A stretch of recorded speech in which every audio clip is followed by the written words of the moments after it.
woods, into the woods, into the woods.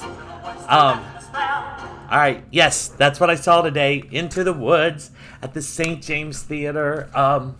Oh my gosh, what a production! What star power! Okay, wait a minute, hold on. Oh, all right, well shoot. Well, I wanted to show my shirt because I like the new. I haven't worn it before. It's new, anyway. But then it cuts me off. So all right. Maybe I need to lose some pounds. Okay, anyway, Into the Woods. Fabulous production. I really enjoyed it. What talent on this stage. Sara Bareilles, Brian Darcy James, who I just love and adore. Phillipa Soo, Cheyenne Jackson, Joshua Henry. Oh my God. And Patina Miller as the witch. Which, all right, so let's just get right into it. I'll just start with Patina Miller. I mean, I love Patina Miller. This was her return to Broadway. Well, it's not this was her return to Broadway. She hasn't been on Broadway since she did Pippin, which she won a Tony Award for, and that was about 2012, 13. So it's been a decade. And I love her. She's incredibly talented. She's gorgeous. I mean, woman's got chops and fabulous, but I didn't get it. I mean, well, I enjoyed it. It just didn't match. She wasn't the witch, and she wasn't. I wanted more. I wanted more from her. I did. And I just didn't get it. And the witch is this magnetic character. It was okay. I'm not wanting my money back or anything. I felt lackluster. There you go. But made up for, I mean, Sara Bareilles. Oh, okay. So I was reluctant. Sara Bareilles. I saw her in Waitress, and we know her music. And I'm like, yeah, but an actress? I mean, come on. Originally, back in the 80s, I think this was 87, 88, it was Joanna Gleason played the baker's wife. Amazing. I mean, this is an actress role. Sara Bareilles can act, you guys. She has such good timing because there's a lot of funny lines that the baker's wife has. But then she broke my heart and she made me cry. And just fabulous job, Sara Bareilles. Phillipa Soo as Cinderella. Cinderella is one of those characters that I've always liked, and it's one of the main characters, and you like her. Now there was a production at Melon Patch Theater. My friend Jan Sheldon directed it, and Erica, and I'm gonna forget your last name, Erica, well, because you got married, and so I don't remember what. But she played Cinderella, and it was the first time I ever really loved the role of Cinderella.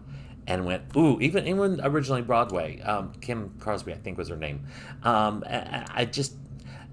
Okay, Phillipa Soo today, just magical. Just brought a realness to the role of Cinderella. Okay, just beautiful. Cheyenne Jackson as the wolf and Cinderella's prince. I mean, I just love Cheyenne Jackson. Joshua Henry, I could eat them both with a spoon. I'm referring to their talent. Not well, and they're also really sexy. Just the entire cast, the production, the orchestra's on the stage. They did a very stripped down, very simplified production. Brian Darcy James, will somebody please get him a freaking Tony Award? Brian Darcy James, this man has done it all. He is incredibly talented. He works all the time. He plays the baker in this. So moving. Again, that was the other time I cried. When he meets his father, and he's found out his wife is dead. Sara Bareilles, his baker's wife, is dead, and he leaves his child, and he leaves them all, and he goes off, and he's like, no more. He's like, no more. And that's the song. And he's like, no more witches waging war, no more giants, no more. I'm done. And how often do we do this? How often do we go, no more? I do it all the time. No more. And he says, can't we just pursue our wives with our children and our lives? No more. He brought such sincerity to that and made it so real. I love this man, Brian Darcy James. I loved him in Something Rotten. He was in the original Titanic. He was the lead in Something Rotten. He was Shrek in Shrek. He did The Ferryman. He does drama. He was in Hamilton. He was the original King George in the off Broadway at the Public before it went to Broadway and it was Jonathan Groff. Brian Darcy James was the original King George in Hamilton. He's a phenomenal actor. And I just don't think that I think he's underrated. And he just works. He works a lot and he loves what he does. I want to mention the lady that plays Cinderella's stepmother, Nancy Opel. And Cinderella's stepmother is a small role, real small role in this show. This woman, Nancy Opel, wow. In fact, I had to check my playbill at intermission. I'm watching her going, is that Catherine O'Hara? Moira from Schitt's Creek? Because that's the gesture. This actress made so much of that part. And she didn't steal. She wasn't stealing scenes, and she wasn't standing out. She wasn't inappropriate. She got that role, and she just went with it. And she made so much of that Cinderella's mother. And it was just, she was fabulous. So this production started at Encores. It's New York City Center. They do these concert encores, is what it's called, where they bring shows and they do their concert version. And there was a couple of cast changes when they decided to bring it to Broadway. So here's my complaint, because it's a concert version at New York City Center. They didn't change the staging. I don't know if they did or didn't. If they did, they didn't do a good job. It was constant actors in a row, all in a line. I was sitting house right. I was row D, and I was like 3 seats in off of the aisle, the side aisle. So I'm not all the way over, like partial view. I have full view, but there were things I missed many times. There's that whole scene where Jack, who I was kind of underwhelmed with Jack too. It was his Broadway debut, so I'll give him a pass. And he did sing Giants in the Sky beautifully. I mean, beautifully. That's one of my favorite songs from the show, and he nailed the song. The rest of it, though, was a little... But once he gets seasoned, that kid's going to be really good.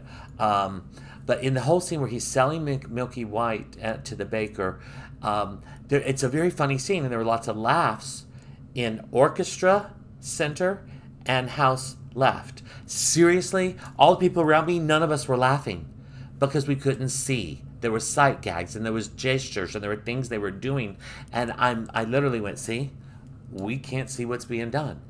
They did not stage it well. I'm very disappointed in the staging. Is it still worth the ticket? Yes. I mean, come on. Joshua Henry and Cheyenne Jackson singing Agony alone. Just those two men with those incredible talents and incredible voices. And that's Prince Charming and his brother Prince Charming, and they're agony, misery, woe. And oh my God, I mean, come on. Wow. Beautiful show. And even though what I said about Patina Miller, she still brought it home at the end. When they do Children Will Listen, it was beautiful. And her voice carried it, and the cast behind it. And I teared up again. I mean, and you think about that. That's a message. Think careful the things you say. Careful what you do. Children will listen. And then they'll learn, and they'll be, and it's one of the things that worries me so much about our world when we act so negatively and so viciously, and I get it. I do it too. I do it. This past week, I've had several times that I have felt wronged, and just wanted to, and did, but there's people watching me, learning and listening. We can be better. Anyway, Into the Woods. I loved it. I really did. If you get it, it's been extended. It's a limited run, but it's been extended again. Who knows how long it's at the St. James Theater. Go see it if you can. I highly encourage you to. Go Into the Woods. to get your wish. This has been Theater Talk with Scott, and I hope you all get your wish. Bye.